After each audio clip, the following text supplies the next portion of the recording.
Hey guys, let's discuss Happy Funland. It launched yesterday, March 21st, for $24.99 on PSVR2 and is currently selling for $22.49 on Steam. And in this review, I am playing the PSVR2 version. In this game, you are hired to go and investigate an abandoned theme park in Florida called Happy Funland, where apparently some people had died. You are wearing a headset and a camera so that the guy who hired you can monitor and communicate with you throughout your adventure. And he sort of acts as the narrator and explains the lore as you progress through the park.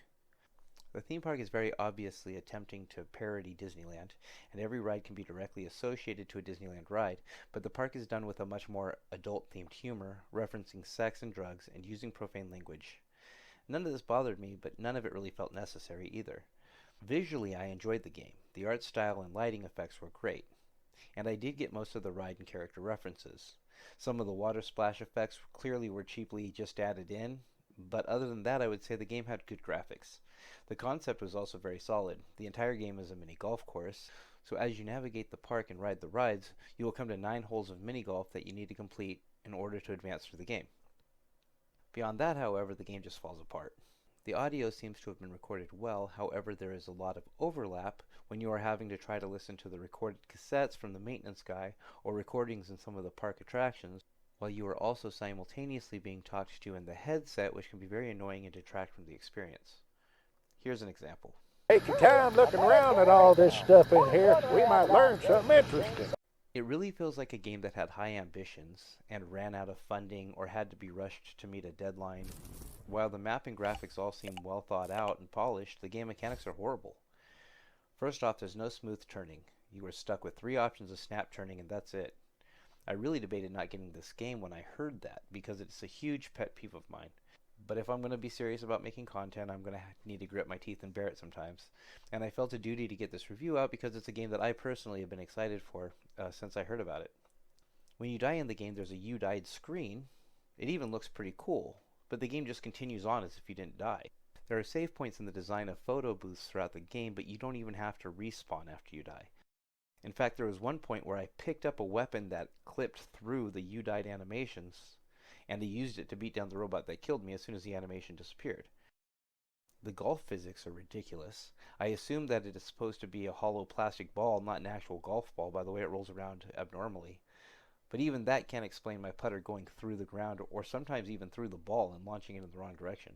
You can clip through just about every wall, and I did have to reset the game once because I got stuck in a wall.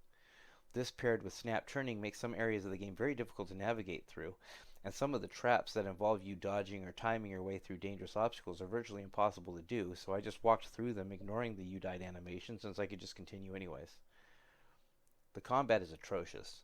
It feels like they didn't want you to be able to just wiggle your wrist at the enemies, but then they never implemented any function to make it feel like you can't. I did notice that if I swung my weapon slower, each hit had an obvious effect on the enemy, but it still felt more efficient to just rapidly wave the weapon back and forth through the enemies until their heads fall off and they blew up. There is a crouch option, but it doesn't work right. One of the early access reviewers I watched stated that they were playing sitting down and that every time they got off a ride their height was off, so I decided to play standing, even though I know that isn't ideal in a game where you're riding rides. And I don't recommend it. If it doesn't make you fall down from disorientation, it might make you sick. But the height got messed up for me as well.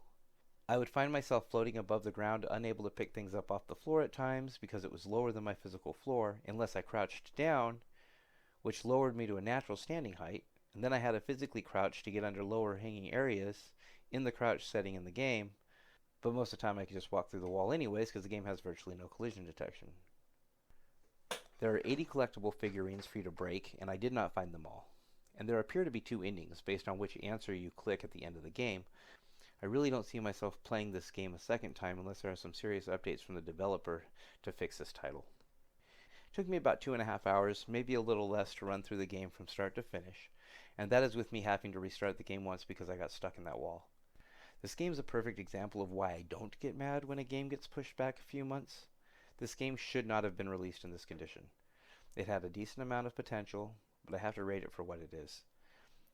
Firstly, I always determine a base 5 points for if the game is fun or even a well-made title that I didn't personally enjoy, and I can't honestly give Happy Funland those 5 points. Graphics and concept are good, and if it wasn't so janky, it would be something with some replay value. but that is about all I can say for it in this condition. I'm going to have to give it a 2.5 out of 10 with a strong recommendation that you don't buy it, unless it is on a really good sale and you just want to see the rides. It's a shame because there are some great visuals hidden in there and some experiences that are kind of cool. They just aren't worth frustrating and cheap mechanics to get there. I hope they add smooth turning, fix the combat, fix the golf mechanics, and then maybe I can come in and revisit this game since I've already bought it. Thank you for watching, and sorry that I had to be the bearer of bad news this time, but hopefully I saved you a few bucks. If you have played this game, please tell me if you agree or disagree with my review. I love hearing other people's opinions. If there's a title you would like to see me review on any VR platform, old or new, let me know in the comments. Please give me a like if you think I have earned it, and subscribe if you don't want to miss my next review. Also, I appreciate any feedback, positive or negative. I'm still very new to this, and even though I'm just doing it for fun, I want it to be something people enjoy watching, so let me know what you think in the comments. Thank you for watching, and game on.